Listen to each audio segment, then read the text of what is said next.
Welcome to VTV prime. ఈరోజు ప్రధానంగా మనం 3 అంశాల గురించి చర్చిస్తున్నాం. ఒకటి, జగన్మోహన్ రెడ్డి గారు తిరుపతి వెళ్ళి ఉంటే ఏమై ఉండేది. డిక్లరేషన్ ఇవ్వకుండా స్వామి దర్శనానికి అవకాశం లేదు అని నోటీసులు ఇచ్చి ఆంక్షలు విధించడం అనేటువంటిది ఒక వ్యూహం అని, అసలు తిరుమల చేరుకోకముందే విమానాశ్రయానికి వచ్చి రాగానే ఆయన అభిమానులతో పాటు కొన్ని అసాంఘిక శక్తులు కలిసిపోయి దాడి చేసే అవకాశం ఇంకో వ్యూహం అని, ఇక ప్రయాణంలో ఆయన కాన్వాయ్కి హిందూవాదుల ముసుగులో కొంతమంది దారికి అడ్డం పడడం, రాళ్లు తదితర వాటితో దాడి చేయటం అనేటువంటిది ఇంకో వ్యూహం అని, ఇలా త్రిముఖ వ్యూహం రచించారని చెప్పి మనకు వినపడుతుంది. ఈ అంశాల మీద మనతో చర్చించడానికి మాజీ ఆర్టీఐ కమిషనర్, అలాగే రాజ్యాంగ న్యాయశాస్త్ర పట్టభద్రులు, సీనియర్ సంపాదకులు విజయబాబు గారు ఉన్నారు. సార్, ఈ అంశాల గురించి ఏమంటారు? వాస్తవానికి జగన్మోహన్ రెడ్డి గారు తిరుపతి వెళతాను, స్వామిని సందర్శించుకుంటాను అనగానే వెంటనే ఒక గందరగోళం అనేటువంటిది మొదలయ్యి అంటే అప్పటిదాకా జరుగుతున్నది ఏంటి, లడ్డూ వివాదం. లడ్డూలు కల్తీ జరిగిందా అని, జరగలేదని, వాళ్ళేమో జరగడానికి ఇదని అదని ఇలా రోజు డిస్కషన్ జరుగుతుంది. అక్కడి నుంచి ఒక్కసారిగా ఇటు మళ్ళీంది చర్చ అంటే, జగన్మోహన్ రెడ్డి గారు కనుక తిరుపతి వెళ్ళేట్టయితే ఆయన డిక్లరేషన్ ఇవ్వాలని వెంటనే అప్పటి వరకు అసలు నెయ్యిలో కల్తీ జరిగిందా లేదా అనే దాని మీద కూటమిలో భాగస్వామి అయినటువంటి పురంధేశ్వర గారు ఈ రోజుకి కూడా ఒక్క మాట మాట్లాడాల. అంటే అక్కడ ఒక అపరాధ భావం అనేది మనకు స్పష్టంగా తెలుస్తుంది. మరి అసలు ఇంత గందరగోళం జరుగుతుంటే ఏం మాట్లాడిపోతే బాగోదని ఇది కలిసి వచ్చిన అవకాశం కింద ఆవిడ హుటాహుటిని ఏం చేశారంటే డిక్లరేషన్ ఇచ్చి వెళ్ళాలి అని చెప్పని ప్రకటించారు. అంతే, అక్కడి నుంచి ఆవిడ ఈ హిందూ కార్డు బయటికి తీశారు. హిందుత్వానికి మనమే ఛాంపియన్ అన్నట్టుగా ఈ మిగతా కొంతమంది బీజేపీ శక్తులు, హిందూ ముసుగులో ఉన్నటువంటి వాళ్ళు, వీళ్ళందరూ కూడా మాట్లాడటం మొదలుపెట్టారు. దాని నుంచి ఇంకొక అడుగు ముందుకేసి జనసేన చేసినటువంటి హడావడి హంగామా తెలిసిందే మనకి. వీళ్ళంతా ముందుకెళ్ళిపోతున్నారు హిందూ కార్డుతో అని చెప్పని స్వయాన సాక్షాత్ చంద్రబాబు నాయుడు గారి డిక్లరేషన్ వ్యవహారాన్ని ఆయన కూడా ప్రస్తావించారు. టీడీపీ వాళ్ళు కూడా ప్రకటనలు మొదలుపెట్టారు. అయితే ఏం జరుగుతుంది అనేటువంటిది సర్వత్రా ఒక ఉత్కంఠ. అలాంటి పరిస్థితుల్లో అక్కడ టీడీపీ అప్పటికప్పుడు రచించినటువంటి వ్యూహం ఏమిటన్నట్లయితే, టీటీడీ నుంచి వెంటనే ఒక ఈ నోటీసులు వీళ్ళందరికీ కూడా వెళ్ళి వాళ్ళందరినీ ఎక్కడెక్కడ వైసీపీ నాయకులందరినీ కూడా హౌస్ అరెస్ట్ చేశారు. చివరికి ఎంపీ కూడా దర్శించుకోవడానికి వెళ్ళడానికి వీల్లేదన్నట్టుగా అక్కడ స్థానిక ఎంపీని హౌస్ అరెస్ట్ చేశారు. మిగతా నాయకులందరినీ కూడా చేసిన పరిస్థితి. సరే, ఈయన బయలుదేరి వెళ్ళేటట్టయితే ఏం జరుగుతుందనేది ఒక ఉత్కంఠ. అసలు వెళతారా, స్వామిని దర్శించుకుంటారా లేదా, వీళ్ళు అనుమతిస్తారా, డిక్లరేషన్ ఇవ్వనంటే ఏం చేస్తారు, ఇదంతా కూడా ఒక పెద్ద సస్పెన్స్ చిత్రంలాగా మొదలైంది. అయితే ఇక్కడ వాళ్ళు హుటాహుటిన ఈ కొన్ని హిందూవాద శక్తులు అని చెప్పబడేటువంటి వాళ్ళు, అంటే నేను పదే చెప్తుంటే వీళ్ళని ఛద్మ వేషధారులని, నిజానికి హిందుత్వ భావజాలాన్ని నరనరాన్ని జీర్ణించుకున్న వాళ్ళు ఎవరు కూడా ఇలాంటి వికిలి చేష్టలు చేయరు. ఇంత ఆవేశాలు ఆగ్రహాలు ఉండవు. ఇదంతా ఏంటంటే ఒక షో. ఎలాంటి షో ఇది అని అంటే, సాక్షాత్తు జగద్గురు ఆదిశంకరాచార్యుల వారే చెప్తారు, జటిలో ముండి లుంచిత కేశ కాషాయాంబర బహుకృత వేష పశ్యన్నపి చ పశ్యతి మూఢో ఉదర నిమిత్తం బహుకృత వేషం అంటారు. అంటే జటి అంటే జతలు కట్టిన ఇది ఉంటుంది, కేశాలు మొత్తం జటలన్నీ వేసేసుకొని విభూతులు పెట్టుకొని ఒక పెద్ద హిందూ అవతారం ఎత్తుతాడు. ముండి అంటే గుండు, ఇంకొకడేమో గుండు వేసుకొని బొట్లు గిట్లు పెట్టేసేసుకొని అవతారం ఎత్తుతారు. ఇంకొకళ్ళు లుంచిత కేశ అంటే చింపిరి జుట్టు. ఈ చింపిరి జుట్లు ఎన్ని వేసేసుకొని వాళ్ళు ఒక అవతారం అనమాట. ఇంకొకళ్ళు ఈ కాషాయ వస్త్రాలు ధరించి ఉన్నట్టుండి రెడీమేడ్గా, అప్పటిదాకా ఏంటంటే బ్రహ్మాండంగా ఇబ్బడిముబ్బడిగా ఆసుపత్రులు పెట్టి, ఐటీలు పెట్టి, అవి పెట్టి సంపాదించేసుకొని అడ్డగోలుగా సంపాదించి కోవిడ్లో మధ్యతరగతి జీవులని వాళ్ళని చావు కొట్టి బిల్లు ఇస్తే తప్ప సేవలను ఇవ్వమని చెప్పి విన్యాసాలు చేసినటువంటి వాళ్ళంతా రెడీమేడ్గా ఒక్కసారిగా వాళ్ళ ఆహార్యాన్ని అంతా మార్చేసి వీర హిందూవాదులు ఒక ముసుగేసుకొని వాళ్ళు తయారవుతారు. అంటే అసలు నీకును ఆంధ్రప్రదేశ్ రాజకీయాలకు సంబంధం ఏంటంటే ప్రశ్నే ఉండదు, కానీ వీర హిందువులు మేమేం చెప్పని వీడు తయారవుతారు రైళ్ళకి అర్జెంటుగా ఏదో ఒక మూల నుంచి. ఈ బాపత వాళ్ళంతా సాక్షాత్తు శంకరాచార్యులు గారు చెప్పారు, అది విశేషం. ఈ హిందూ మతం యొక్క ధర్మానికి వినాశనం కలిగించేది ఏంటంటే ఈ బాపత అవతారాలని.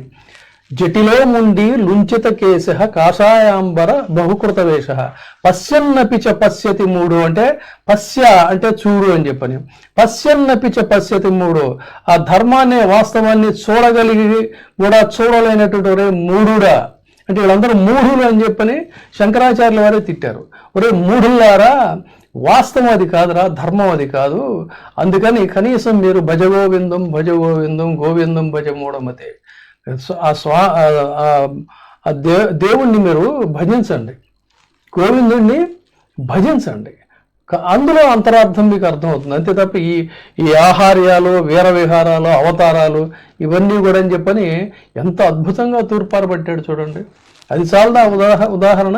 ఆ బాపత వాళ్ళంతా ఏం చేశారంటే హుటాహుటిన మేమే హిందుత్వానికి అసలు పేటెంట్ రైట్స్ మావే, మేమే రిప్రజెంటేటివ్స్ అని చెప్పని వీళ్ళంతా కూడా రైళ్ళు ఎక్కి బస్సులు ఎక్కి కార్లలో అక్కడ ఇక్కడ ముందే అక్కడ వాలిపోయారని చెప్తున్నారు.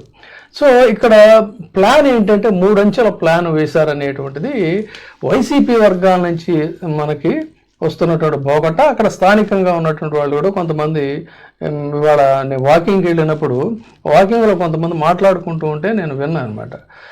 విన్న మాటల ప్రకారంగా ఏమిటి అన్నట్లయితే జగన్మోహన్ రెడ్డి గారు ఎయిర్పోర్ట్లో నుంచి బయటికి రాగానే ఈయన అభిమానులు కొంతమంది వెళ్తారు. అంటే అవసరస్తులు ఇవన్నీ చేసినా కొంతమంది వెళ్తారు.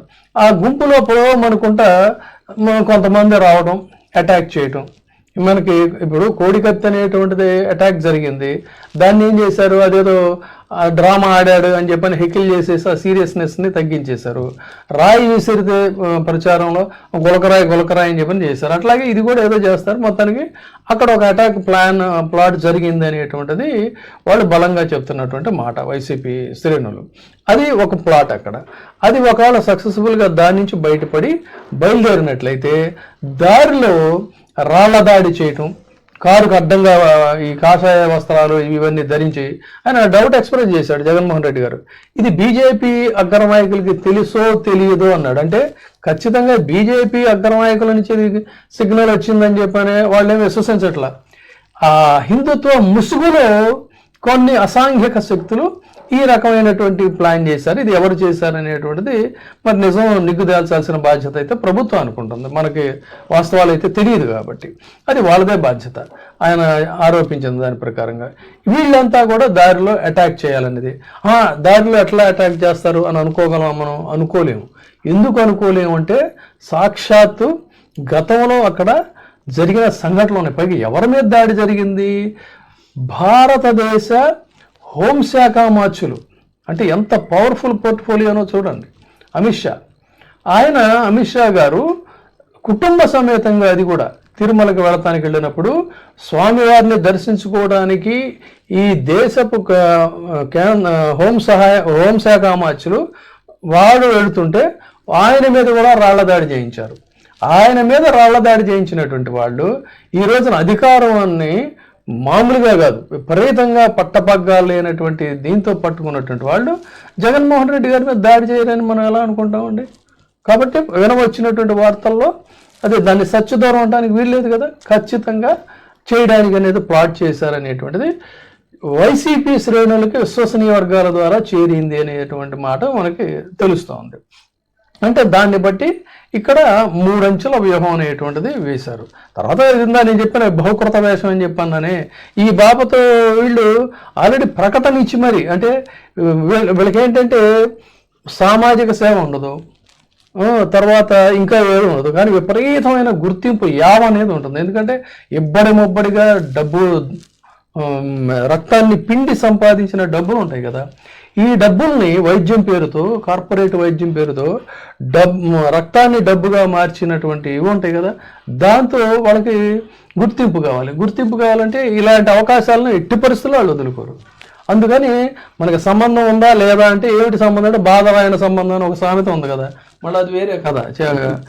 ఆ బాధరాయణ సంబంధం లాగా హిందుత్వానంగా ఒక్కసారి ఉలిక్కి పడి దొరికిందో మనకి పబ్లిసిటీకి ఛాన్స్ అని చెప్పని ఈ బాపతుగాళ్ళంతా కూడా పడి బయలుదేరారు. అక్కడ ప్లాన్ చేశారు.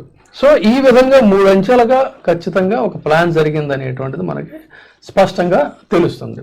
అయితే ఇక్కడే ఒక మాట చెప్పదలుచుకున్నాం, మళ్ళీ ఈ 3 విషయాల్లో కూడా డిక్లరేషన్ ఇవ్వాల్సిందే అనేటువంటి దాంట్లో ఈ రోజు ఎవరో చెప్తే నేను చూసే, మామూలుగా అయితే నేను ఎక్కువగా ఫాలో అవ్వను కానీ టైం లేక, అక్కడ అంటే ఆంధ్రప్రదేశ్కి చీఫ్ సెక్రటరీగా చేసిన ఐవైఆర్ కృష్ణారావు గారు, వారంటే నాకు మంచి గౌరవం ఉంది.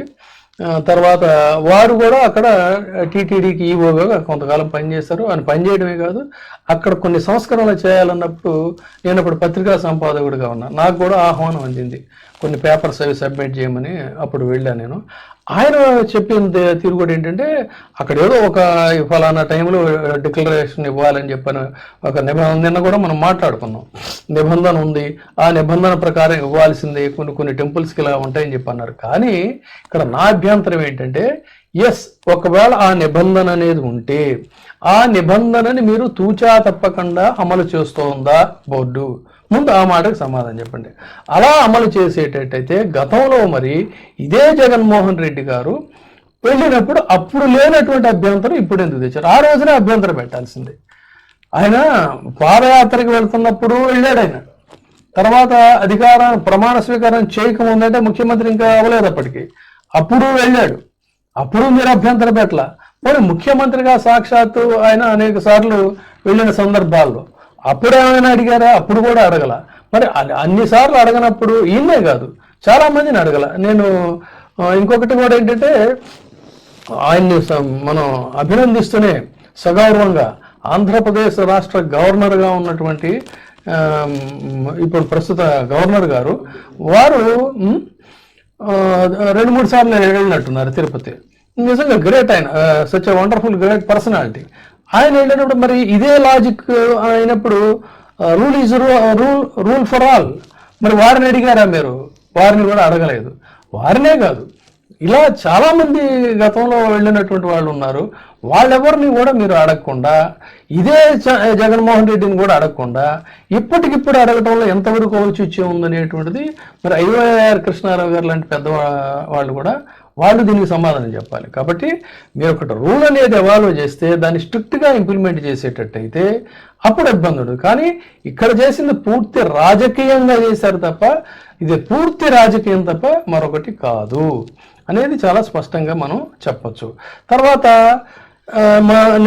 ఇంకొక వీడియోలో కూడా చెప్పుకున్నాం మనం, అసలు స్వామివారి దర్శనానికి మతాల ప్రాతిపదికలను, కులాల ప్రాతిపదిక ఏంటండి?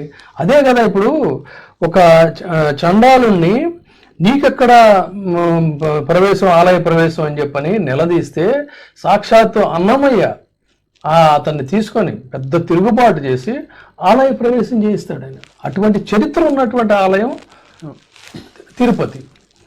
బ్రహ్మం ఒక్కటే, పరబ్రహ్మం ఒక్కటే అంటూ మీరు ఆ అన్నమయ్య కీర్తనలో అర్థాన్ని సూక్ష్మంగా చేసుకుంటే ఇటువంటి పెద్దవాళ్ళు కూడా అలాంటి మాట మాట్లాడరు. అటువంటి ప్రాశస్త్యం ఉన్నటువంటి క్షేత్రం వెంకటేశ్వర స్వామి క్షేత్రం. వెంకటేశ్వర స్వామి క్షేత్రం అంటారు ఏంటంటే, అసలు హిందూ వాదమే అటువంటిది. మీకు బిస్మిల్లా ఖాన్, భారతరత్న బిస్మిల్లా ఖాన్ని తీసుకుందాం. బిస్మిల్లా ఖాను ఆయన నిరంతరం నిత్యం ఆ కాశీలో కాశీ విశ్వనాథుడిని సేవించుకునేటువంటి పరిస్థితి. ఆ తర్వాత ఆయనే చెప్పాడు, ఏమని, సరస్వతీ మాతకి నేను పూజ చేసుకోకుండా నేను ఏ పని చేయలేను, ఆ కాశీ విశ్వనాథుడిని చూడకుండా ఉండలేనని చెప్పని కాశీ విశ్వనాథుడిని సేవించుకుంటూ తరించినటువంటి భారత రత్నం ఉస్తాద్ బిస్మిల్లా ఖాన్. బిస్మిల్లా ఖాన్ ఒకసారి అమెరికా వెళితే, అమెరికాలో ఆయన యొక్క సంగీతానికి ముగ్ధులైనటువంటి వారు, అయ్యా మీరు ఇక్కడ ఉండిపోండి, మీరు ఉండిపోతే మీ పేరుతో ఇక్కడ ఒక వీధికి మీ పేరు పెడతాం, మిమ్మల్ని అద్భుతంగా చూసుకుంటాం, గౌరవించుకుంటాం అని చెప్పంటే, మీరు నా వీధికి పేరు పెడతారు, నాకు అన్ని సౌకర్యాలు ఇస్తారు, కానీ నాకు నా కాశీ విశ్వనాథుడిని ఇవ్వలేరు కదా, నా సరస్వతీ మాతను తీసుకొచ్చి ఇవ్వలేరు కదా అన్నంత గొప్ప భారతీయ ఆత్మ. భారతీయం అంటేనే హిందుత్వం, హిందుత్వం అంటేనే భారతీయం అంటే అది చెప్పాలంటే. అంతే తప్ప అటువంటి ఒక గొప్ప వ్యక్తి బిస్మిల్లా ఖాన్. ఆ బిస్మిల్లా ఖాను మరి రోజు కాశీ విశ్వనాథుడిని సేవించుకునేప్పుడు ఆయన గురువు గారు అంటే ఆయనకు బంధువే అలీ గారు. ఆయన సాక్షాత్తు ఆ కాశీ విశ్వనాథుడికి ఆ దేవస్థానానికి ఆయన ఆస్థాన విద్వాంసుడు. ఏమంటారు? ఇలాంటి ఇంకా టైం సరిపోదు, మనకి ఎన్నో ఉన్నాయి ఇలాంటి ఉదాహరణలు నేను చెప్పగలను. అదేవిధంగా మనసా వాచ కర్మణ వెంకటేశ్వర స్వామిని దర్శించుకోవటం, ఆయన నామాన్ని నుదుటి మీద ధరించటం, ఆయనకి పట్టు వస్త్రాలు తీసుకెళ్లడం, అనేక సార్లు అనేక సందర్భాల్లో ఇది చేయటం, తర్వాత స్వామివారిని సేవించుకోవటం, లడ్డూ ప్రసాదాన్ని తినడం, ఆయన తండ్రి గారు కూడా అదే చేయటం, ఇన్ని చేసినటువంటి వ్యక్తిని రాజకీయంగా మీరు తగ్గించాలని చూడటం తప్ప మరొకటి ఏమైనా ఇందులో ఉందా? ఇది ఇక్కడ అంటే ఏంటంటే హేతుబద్ధంగా ఆలోచించగలిగినటువంటి వాళ్ళు. ఇందాక నేను శంకరాచార్య చెప్పినటువంటి దీంట్లో చెప్పినటువంటి ఇటువంటి ఛద్మవేషధారులు కాదు, ఒక మానవతా దృక్పథంతో హేతుబద్ధంగా నిజమైనటువంటి హిందూ వాదాన్ని అర్థం చేసుకోగలిగిన వాళ్ళు ఆలోచించవలసినటువంటి మాట ఇది. మీరు డిక్లరేషన్ అనేది పెట్టి స్ట్రిక్ట్గా అమలు చేయండి, అందరికీ రూల్ ఫర్ ఆల్ డే 1 నుంచి, అప్పుడు ఇది ఉంది. కానీ కృతకంగా కేవలం జగన్మోహన్ అది అయిపోయిన తర్వాత ప్రోగ్రాం అయిపోయాక మొత్తం బోర్డులన్నీ పీకేశారు. చూడండి, ఇంత స్వామి దేవుడితో రాజకీయాలు ఏంటండి? ఇంత నికృష్టంగా, ఇంత నీచంగా ఇలాంటి రాజకీయాలు చేయటం అనేటువంటిది ఇది కరెక్ట్ కాదు. కాబట్టి ఇది ఇక్కడ ఇందులో ఉన్నటువంటి మూడంచెల వ్యూహం అనేటువంటిది చాలా బలంగా అనిపిస్తుంది. దానికి వాళ్ళు కౌంటర్ అంటే చదరంగంలో ఎలా ఉంటుందంటే అటాక్కి కౌంటర్ అటాక్, ట్రాప్కి కౌంటర్ ట్రాప్స్ ఉంటాయి. ఆ విధంగా ఏంటంటే ఎప్పుడైతే ఇది పెద్ద దుమారం రేపి అరెస్టులు, గొడవలు, అల్లర్లు ఇవి అన్నీ అవుతాయో అప్పుడు ఏమవుతుంది? లడ్డూ వివాదం పక్కకి వెళ్ళిపోతుంది. కానీ ఇక్కడ లడ్డూ వివాదంలో నిగ్గు తేలాల్సిన అవసరం ఉంది. అందుకని చాలా తెలివి వాళ్ళు వైసీపీ వాళ్ళు ఏం చేశారంటే ఆయన ప్రోగ్రాం డ్రాప్ చేసుకున్నాడు. ఆయన ప్రోగ్రాం డ్రాప్ చేసుకున్న కొద్ది క్షణాల్లోనే, లేకపోతే వాళ్ళకి ముందే తెలిసిందేమో కూడా తెలియదు, కానీ ఈ మూడంచెల వ్యూహం అయితే చాలా మెటిక్యులస్గా డిజైన్ చేశారు అనేటువంటిది వాళ్ళు చెప్తున్న మాట. ఒక్కటి మాత్రం ఏంటంటే అమిత్ షా గారి మీద రాళ్ళు విసిరినా, లేకపోతే నరేంద్ర మోడీ గారి మీద అబ్యూస్ చేస్తా బ్యానర్లు కట్టిన, నల్ల బెలూన్లు విసిరినా, ఇలాంటివన్నీ కూడా ఏంటంటే రాజకీయాల్లో హింసకు తావులేదు, రాజకీయాల్లో ఎటువంటివి కాదు.